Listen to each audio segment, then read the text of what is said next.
I wanted to show you guys one of the cooler Covenant abilities. It's from the Nyth Fae called Sepsis, and it has pretty cool mechanics to it, which I can see being especially useful for assassination and sub for different reasons.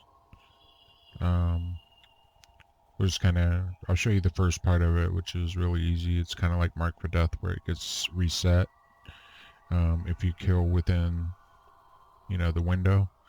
The window's obviously much shorter, but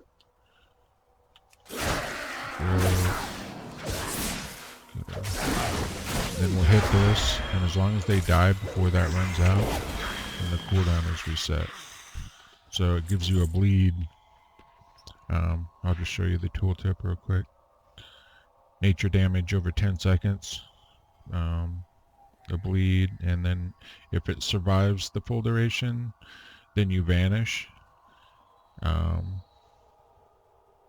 they suffer X amount of damage, which is pretty cool for assassination and sub because, for longer fights or situationally otherwise, but it'll give you extra powerful garrotes, so if you're using Subterfuge, garrote deals 80% increased damage, so if your target doesn't die within that window, you're going to vanish, and then you can re-garrote, cheap shot, ambush, whatever, right? So I'll just kind of show that real quick.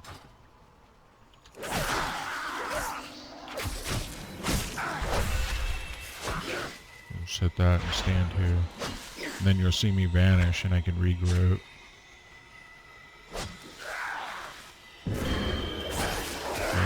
Subterfuge is back up, so pretty cool there. I like that it's versatile, Here's another ability from the Nyth Fae that's kind of cool as well.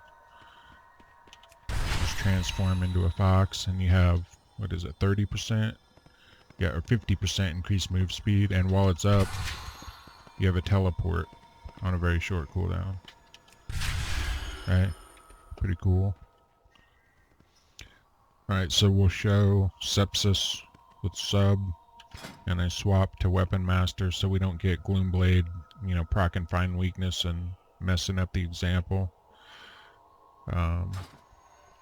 This isn't going to be a perfect test because the, PvE mobs out in the world sometimes evade, sometimes they don't. I've had it happen or not happen just from testing this.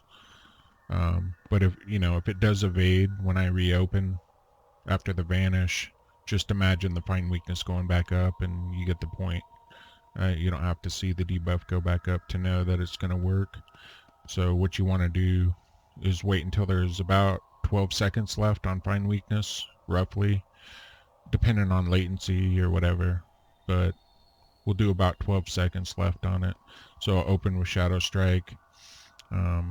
We'll stop attacking, and then I'll wait for 12 seconds, put up Sepsis, and then you'll see that you'll have just enough time to reopen with Cheap Shot or Shadow Strike, whatever, depending on the situation. And if you reopen with Shadow Strike, it'll be more powerful because you already have a second or two left on find weakness, and then it'll reapply the find weakness from using Shadow Strike. So that could really help fill that gap, because in the last video I did, you could see there was about 10 seconds left on Shadow Dance, and I was using Gloomblade, so it was fine, but like if you weren't using Gloomblade or whatever, or if you didn't vanish, you didn't have a way to cover that gap, right? So this could be a way of covering that gap without having to use Vanish, and you could save Vanish for either another opportunity later on or for a defensive, right?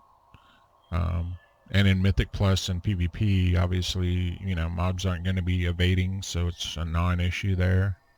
So this could be really great thing for sub. We'll have to see. But yeah, I'll just show you real quick. Right, so we'll just stand here. stop attacking. 12 seconds, apply it, stop attacking again. And then you can see it ticking down here.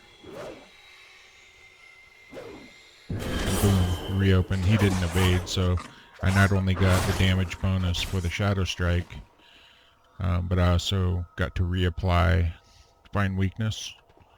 So I think it kind of depends on your latency and whatnot, you know, depending on how fast you react as soon as you vanish. And if you do it quick enough, you know, then it'll work even on mobs out here in the world. Obviously risky in that respect, just because, you know, they might evade and then you lose the cooldown and whatever. Not a big deal, but you get the idea of what I'm trying to show, so hope that helps.